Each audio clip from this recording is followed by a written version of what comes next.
ముఖ్యమంత్రి గారు చారిత్రాత్మకమైన పద్ధతుల్లో ప్రత్యేక శాసనసభ సమావేశాలు పెడుతున్నారు అని చెప్పి పొద్దున్నే క్యాబినెట్ బడ్జెట్ సమావేశాలకు చేస్తారు కదా సార్, అట్లా బడ్జెట్ ముందు ఒక క్యాబినెట్ పెట్టి వెంటనే తీసుకొస్తే మేమేమనుకున్నాం సార్ అంటే నిజంగా కూడా ఈ ప్రత్యేక శాసనసభ సమావేశాల్లో 42% రిజర్వేషన్ అమలు చేయడానికి కామారెడ్డి డిక్లరేషన్లో ఇచ్చిన విధంగా ప్రత్యేకమైన బిల్లు ఏమన్నా తెస్తున్నారేమో, ఆ బిల్లు తెచ్చి వెంటనే శాసనసభలో ఆమోదింపజేసి తద్వారా చట్టబద్ధత కల్పిస్తారేమో అని చెప్పి రాష్ట్ర వ్యాప్తంగా బలహీన వర్గాల సోదరులు కామారెడ్డి డిక్లరేషన్ చూసిన వాళ్ళు ఎదురు చూస్తూ ఉంటారు.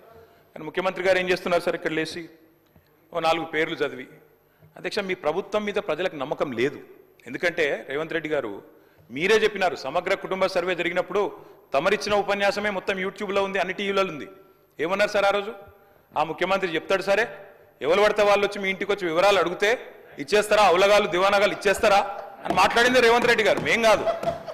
మీరు చెప్పిన మాటలనే ఎన్యూమరేటర్లకు చూపెట్టి చెప్పినారు, మేము ఇయ్యము మీకు వివరాలు, 57 రకాల వివరాలు అడుగుతున్నారు, ఎట్లిస్తాము మీరే అన్నారు ఆనాడు.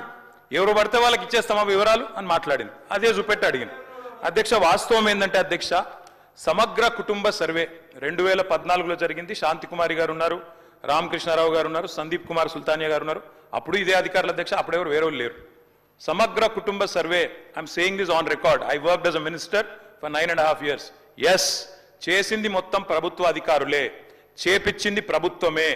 Yes, it is unofficial document. అందులో ఖచ్చితంగా మేము ఓపెన్ గా వెబ్సైట్ లోనే పెట్టినాం, అసెంబ్లీలో కాదు, చాటుమాటుకు కాదు, పారదర్శకంగా వెబ్సైట్ పెట్టాం. ఆ వెబ్సైట్ లోంచే పాయల్ శంకర్ గారు తీసుకున్నారు.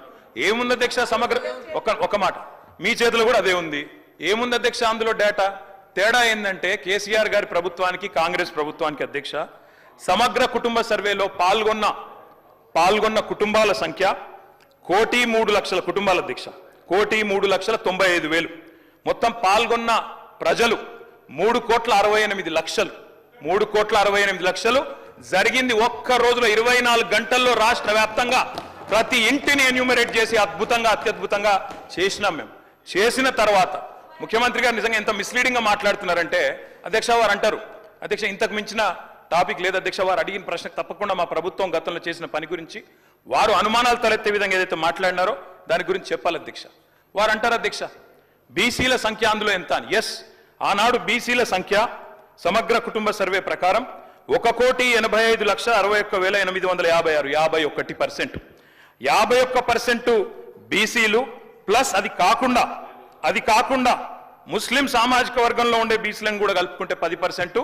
మొత్తం ఆనాడు సమగ్ర కుటుంబ సర్వే ప్రకారం రాష్ట్రంలో బీసీల సంఖ్య 61%. ఈ రోజు రాష్ట్ర వ్యాప్తంగా మేము మాట్లాడడం కాదు అధ్యక్ష, ఇక్కడ మా శ్రీనివాస్ యాదవ్ గారు కరెక్ట్ గా చెప్పినారు. మీ కాంగ్రెస్ పార్టీ ఎమ్మెల్సీ చెప్తున్నాడు బయట, దీన్ని తగలబెట్టండి, ఇంకా గలీజ్గా మాట్లాడింది నా మాట అన్న, తగలబెట్టండి అన్నాడు.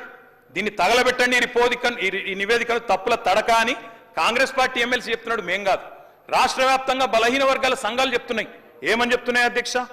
సమగ్ర కుటుంబ సర్వేలో 1,85,61,000 ఉన్న బీసీలు ఎట్లా 1,64,00,000 తగ్గినరు, 51% 46% ఎట్లయిందని అడుగుతున్నారు. శంకరన్న కూడా అదే అడిగింది కదా అధ్యక్ష, తప్పేం అడిగిండు?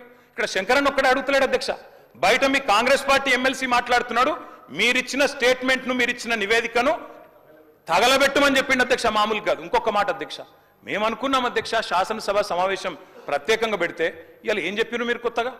మీరు చెప్పింది ఈరోజు చెప్పింది మొన్న ఉత్తమ్ కుమార్ రెడ్డి బయట ప్రెస్లే చెప్పింది. ఆయన ఉత్తమ్ కుమార్ రెడ్డి గారు సబ్ కమిటీ చైర్మన్ గా ప్రెస్ మీట్ లో ఇవాళ మీరు చెప్పిన లెక్కలని మొన్ననే చెప్పిండ్రు. ఎందుకు పెట్టిండ్రు మీరు ఇవాళ? మేమేమనుకున్నాం, 42% రిజర్వేషన్ ఇవ్వడానికి చట్టబద్ధత కల్పిస్తూ బిల్లు తెస్తారనుకున్నాం.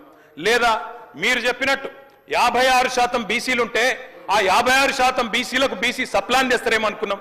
ఏమీ లేకుండా ఇలా వచ్చి ఒక స్టేట్మెంట్ ఇక్కడ పెట్టి ఏదో సాధించిన చరిత్ర అంటే అధ్యక్ష 5% బీసీ జనాభా. అధ్యక్ష గౌరవ సభ్యులు 9:30 విన్నారా? ఒక్క నిమిషం, అరే వినగాదన్నా, వినగా చెప్పినా ఇప్పుడు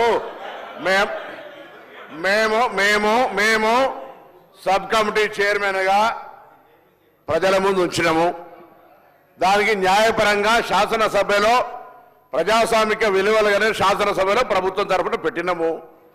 మీరు ఇట్లప్పుడన్నా మీరు వెబ్సైట్లో పెట్టామని చెప్పి మీరు ఊరికేనే మాట్లాడదు, ఎవరికైనా వెబ్సైట్లో అందుబాటులో ఉండే ఆ ప్రభుత్వం మీరు దాని తదుపరి లేకపోతే ప్రభుత్వం ఆనాడు ఉన్న అధికారులు ఇవ్వాలని ఉన్న అధికారులు కదా స్టేట్మెంట్ ఇప్పేది ఎప్పుడన్నా ఎప్పుడైనా ఎస్కేఎస్ సర్వే పబ్లిక్ డొమైన్ లా చట్టబద్ధత కలిగి ఉండేలా దాని గురించి మాట్లాడేటువంటి సందర్భం అవసరం లేదా? 2011 జనగణన ఆనాడు బీసీలది లేదు, బీసీలకు సంబంధించిన జనగణన చేయాలని అందరి ఆలోచన జరిగింది. జరిగిన దానికి సంబంధించి సర్వేలు సహకరించకుండా దీని గురించి మాట్లాడితే దానికైతే అర్థమే లేదు.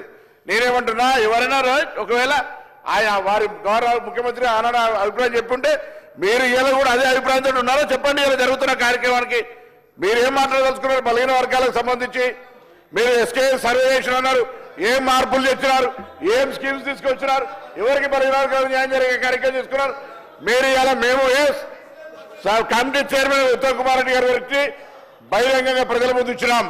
ఇవాళ సభలో వస్తా ఉన్నాం. 42% రిజర్వేషన్ల కొరకు చట్టబద్ధత తీసుకొచ్చి కొట్లాడదాం. బరాబర్ మేము పారిపోతూ ఉండలేం. 42% పార్టీ పరంగా అడుగుతా ఉన్నాం.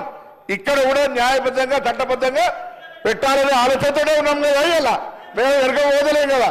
మార్గదర్శకత రోడ్ మ్యాప్ ఇవ్వని అడుగుతుంటే రాజకీయం చేయడానికి ఉపయోగించుకుంటే వెళ్ళాము. ఎట్లీస్ట్ బీసీల ఇష్యూ కట్టినప్పటికీ రాజకీయం పక్కన పెట్టి చారిత్రాత్మకంగా వచ్చినటువంటి సర్వే మార్గదర్శకత్వాన్ని చూపెట్టండి. బలహీన వర్గాలకు రోడ్ మ్యాప్ ఇచ్చే విధంగా రాజకీయ పార్టీలు